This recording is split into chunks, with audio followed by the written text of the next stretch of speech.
Hi, and welcome to your 13th lecture in Russian for Complete Beginners, in which we will focus on learning how to use prepositional case and talk about location. Remember that there are 6 cases in Russian, and so far we have studied nominative case, which we use for subject of the sentence. We also know that all Russian nouns in the dictionaries are given in the nominative case. We use this case as a form of address with possessive constructions and to indicate one's occupation or job. Please also feel free to go over the next 2 slides to remind yourself of all the material that we have studied so far, which is nouns in singular and plural in the nominative case, adjectives in singular and plural in the nominative case, as well as personal, possessive and demonstrative pronouns in the nominative case. Now the questions that go with nominative case are who, kto, and what, что. Now the second case out of 6 that we're going to start learning about today is called the prepositional case, and it can also be referred to as locative in some textbooks. The main purpose of this case is to describe the location of a subject or an object. As a result, the main question linked to this case is где, where. Now we have seen some examples of prepositional case in previous lectures in phrases such as on the internet, в интернете, which answers the question where. Now in Russian, same as in English, we use prepositions in, at, в, and on, на, to talk about location. The other somehow unexpected case when we use prepositional case is with preposition o, which stands for about. So whenever you come across v, na, or o in a sentence, and you want to talk about either where something or somebody is, or what something is about, we will need to use prepositional case. Please note that preposition o sometimes turns into ob, which generally happens when the next word starts with a vowel, with some exceptions.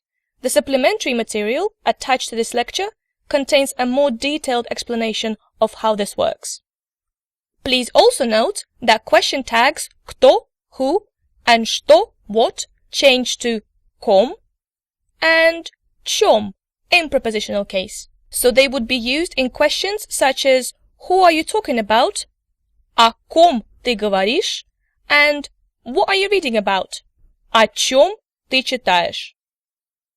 Now, so far, we have come across quite a few verbs that would be useful when talking about location, such as to work, работать, to have lunch, обедать, to study, учиться, and to rest, отдыхать. All of these verbs can be used with the question tag where, as in to work where, or to have lunch where. Here is another very useful verb that can be widely used with prepositional case. To live. Жить. Жить. This verb is irregular because of its conjugation. Let's go through these forms together. Please repeat after me. I live. Я живу. You live. Ты живешь. He, she lives. Он, она живет. We live. Мы живем. You live. Вы живете. And lastly, they live. Они живут. Excellent, well done. Now let's see what actually happens to nouns in prepositional case. As a rule, when we use any word in a different case to nominative case, we change its ending. That will work for all the other cases that we're going to study. Now the most common ending for singular nouns in prepositional case is je. Now the important thing to remember is that in order to use a masculine word that ends in a consonant in the prepositional case, we don't have to change its ending, but add the je ending to it. With all the other words, we will have to replace its original ending. As we can see, majority of words have je ending in the prepositional case. So office, office becomes office. Museum, музей becomes музее. Teacher, учитель, becomes учителе. Book, книга, becomes книге. Ground or earth, земля, becomes земле. Window, окно, becomes окне. Sea, море, becomes море. Please note that some endings in singular prepositional case are e and not ye. So feminine nouns that end in a soft sign or have e vowel before ya ending will have an ending e in prepositional singular case. E-ya ending, as we have seen, is very common in names of countries, so do keep it in mind. Neuter words that have e vowel before ye endings will also have e ending in singular prepositional case. So, I work in a building will become я работаю в здании. Let's go through these forms together. One piece of news, новость, becomes новости. England, Anglia, becomes Англии. And building, здание, becomes здании. Now let's see how we can use this new material in an everyday conversation. I'm going to read each dialogue till the end first and then translate it. Где ты живешь? Я живу в доме. А ты? Я живу в квартире. Where do you live? I live in a house. And you? I live in a flat. Где ты работаешь? Я работаю в университете. А ты? Я работаю в офисе. Where do you work?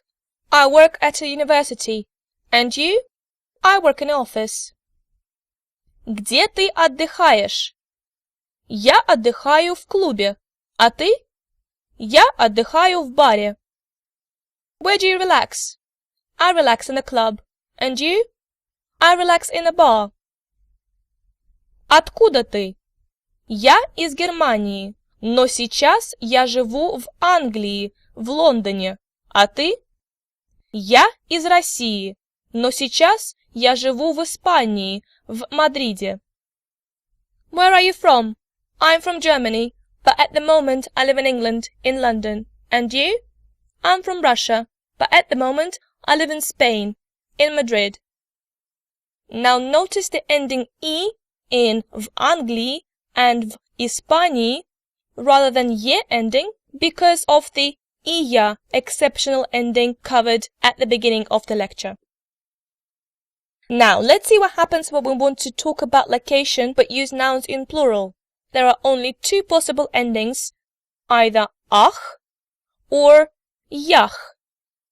Now, all the masculine nouns that end in a consonant, all the feminine nouns that end in a, and all the neuter nouns that end in o will have ach ending in plural prepositional case.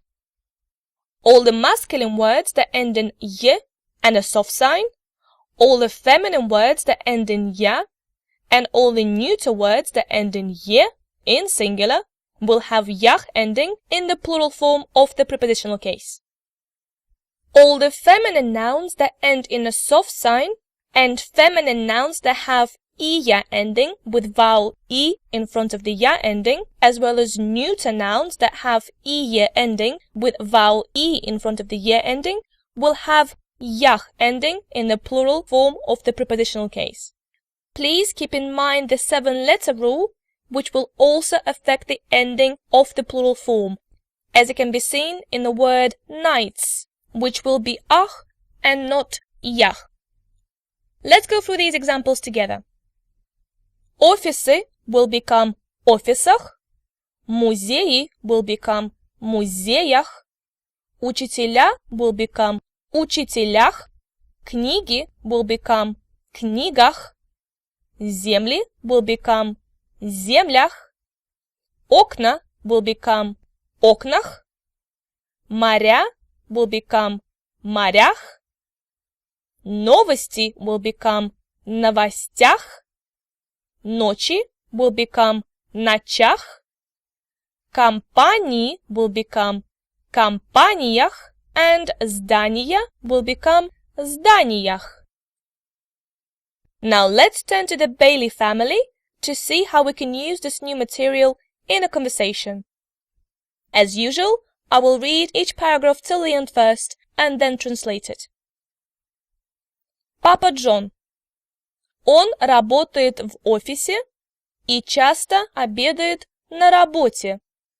Его семья живет в городе. Dad John. He works in the office and often has lunch at work. His family lives in a city. Мама Анна. Она читает в квартире и часто думает о языках и о музыке, когда она дома. Днем она покупает книги в магазине. Mom Anna. She reads in a flat and often thinks about languages and music when she is at home. In the afternoon, she buys books in a shop. Дочка Наташа. Она учится в университете и иногда смотрит фильмы в кино. Daughter Natasha. She studies at university and sometimes watches films in a cinema. Сын Максим. Он учится в школе и каждый день играет в саду. Son Maxim. He studies at school and every day plays in the garden. Бабушка Элизабет и дедушка Ричард. Они часто говорят о политике и о новостях. Они живут в деревне. Grandma Elizabeth and Granddad Richard. They often speak about politics and about the news. They live in the countryside. We can see here that to say at work, we use preposition на and not в. На работе. We will talk about the difference between prepositions v and na in the next lecture, but for now, let's just remember this as a set phrase. Also note that the noun sad, garden, is used with the ending u. A small group of Russian nouns will have ending u in the prepositional case. Supplementary material attached to this lecture provides all the relevant information on this matter. Lastly, let's have a look at how we can use a word dom, house, which has three very useful forms. First one, дома. Дома, which is an irregular plural form. Second one, which looks exactly the same apart from the shift in stress. Дома. Дома stands for at home. And then the third one, in the house, в доме, is a prepositional form of the word дом. Now let's have a look at some examples. Эти дома большие. These houses are big. Сегодня я не работаю. Сегодня я дома. I'm not working today. Today I am at home. Мы живем в доме, а не в квартире. We live in a house and not in a flat. Well done! You have worked really hard in this lecture and you have done really well. In this lecture, you have learned how to use prepositional case and how to talk about location. We will continue working on this case in the next lecture. But for now, you can start practicing using this construction to talk about where you work, study, or live. Overall, including the additional vocabulary in the supplementary materials attached to this lecture, you have familiarized yourselves with 34 new Russian words. As usual, remember to download supplementary material which contains additional new vocabulary and more information on how to use preposition ob and what masculine words have an exceptional u ending, as well as the Test Yourself file, which contains exercises designed to reinforce the new information covered in this lecture. Thank you for today, and speak to you soon.